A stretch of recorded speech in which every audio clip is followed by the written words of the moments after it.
1974, seorang petani di Tiongkok bernama Yang Peiyan dan beberapa petani yang sedang menggarap lahan merasa kaget bukan main dengan apa yang ditemukannya. Saat menggali untuk membuat sumur, ia menemukan sebuah dinding bata. Kemudian dengan ragu, ia membuat lubang di dinding tersebut. Dan betapa terkejutnya saat ia melihat barisan megah patung prajurit yang berdiri di sana.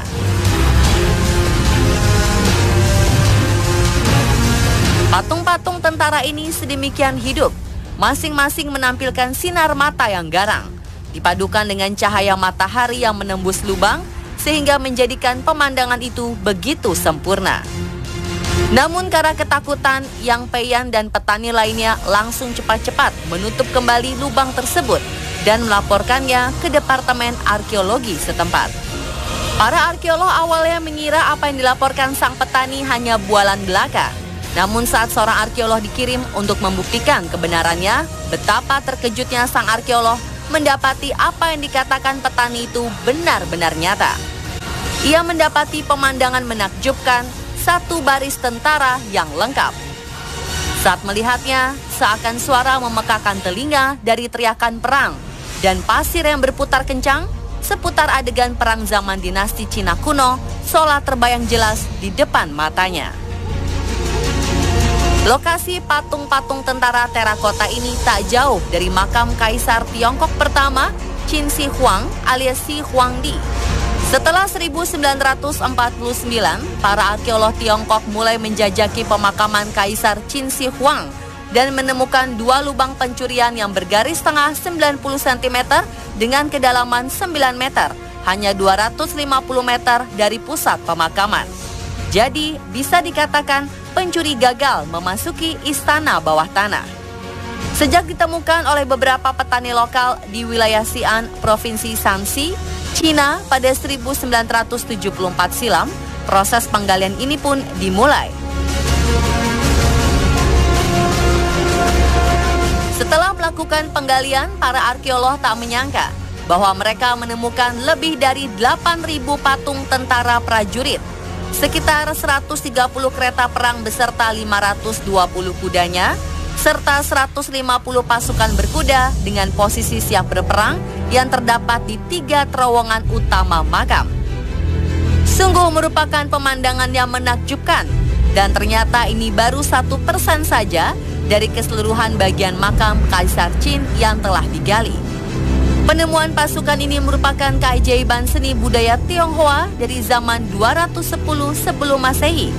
Tak hanya pasukan terakota, Kaisar Qin Shi Huang juga membangun makam berbentuk istana bawah tanah yang sangat megah. Bahkan bisa dikatakan ini adalah istana bawah tanah dengan struktur paling rumit dalam kemegahan dan fasilitasnya. Penemuan ini kemudian menjadi salah satu penemuan arkeologi terbesar di abad ke-20.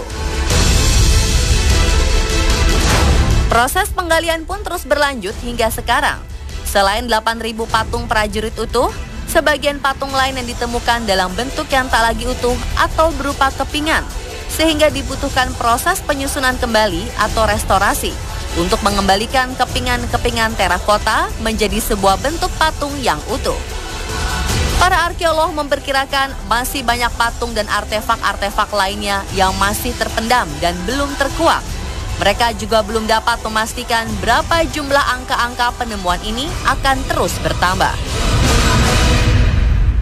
Tentara terakota merupakan benda seni untuk pemakaman yang dikuburkan bersama Kaisar pertama dinasti Qin, yakni Qin Shi Huang, pada 210 hingga 209 sebelum Masehi. Lalu siapakah sebenarnya Kaisar Qin ini? Sejarah mencatat Qin Shi Huang merupakan Kaisar pertama dinasti Qin. Beliau adalah pemimpin Tiongkok antara periode 221 sebelum Masehi hingga 210 sebelum Masehi. Dialah kaisar pertama di Cina yang telah mempersatukan negeri Cina dari 7 kerajaan yang ada. Selain itu, dinasti Qin juga sangat terkenal akan kekejamannya. Ketika ada orang-orang yang tak sejalan dengannya, maka sang kaisar tak akan pernah segan untuk menghabisi nyawa mereka. Hal ini pernah dilakukannya kepada kaum cendekiawan yang berbeda paham dengannya. Ia takut akan revolusi. Tiongkok yang baru bersatu tak boleh dipecah dengan pemahaman-pemahaman lain. Untuk itu, agar semuanya sama dan seragam soal pemikiran, akhirnya Qin Shi memutuskan untuk menghilangkan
menariknya ribuan patung tentara terakota ini dibuat satu persatu, sehingga tidak ada yang sama antara satu dengan yang lainnya.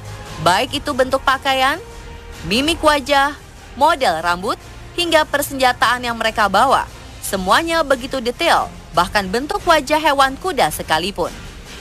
Selain itu, mereka juga dibedakan oleh pangkat kemiliterannya seperti jenderal, perwira, hingga para prajurit biasa.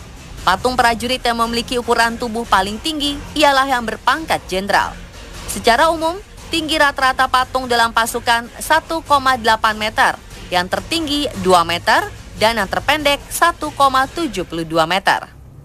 Keseluruhan patung-patung ini terbuat dari tanah liat dan aslinya dihias dengan cat berwarna terang. Tetapi karena terkubur lebih dari 2000 tahun di bawah tanah, sisa-sisa cat ini pudar. Saking detailnya bentuk wajah dan pakaian patung-patung tentara tersebut, sehingga kita bisa mengetahui daerah asal masing-masing tentara.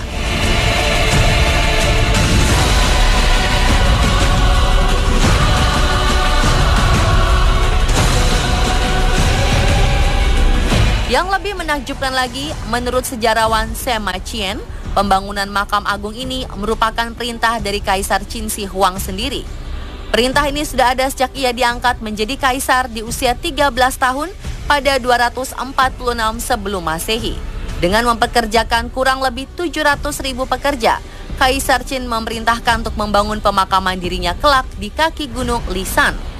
Dibutuhkan waktu 37 tahun, waktu sampai sang kaisar wafat. Kaisar Qin Shi Huang wafat pada 210 Masehi dan dimakamkan di dalamnya. Konfigurasi dan struktur pemakaman Kaisar Qin Shi Huang dirancang dan dibangun sesuai sepenuhnya seperti Xianyang, ibu kota dinasti Qin, yang luasnya mencapai 66,25 km persegi.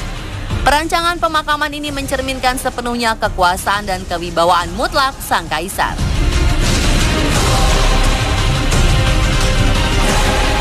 Lalu apa sebenarnya tujuan Kaisar Qin membuat patung-patung ini? Benarkah jika sesungguhnya tentara terakota ini adalah prajurit asli?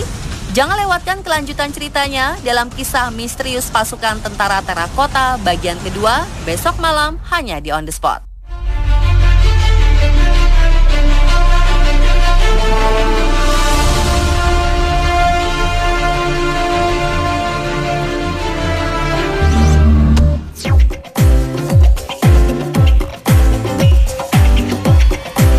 Ternyata beberapa tempat wisata di Asia ini tidak kalah kerennya dengan di Eropa, seperti Luang Prabang di Laos atau Siem Reap di Kamboja.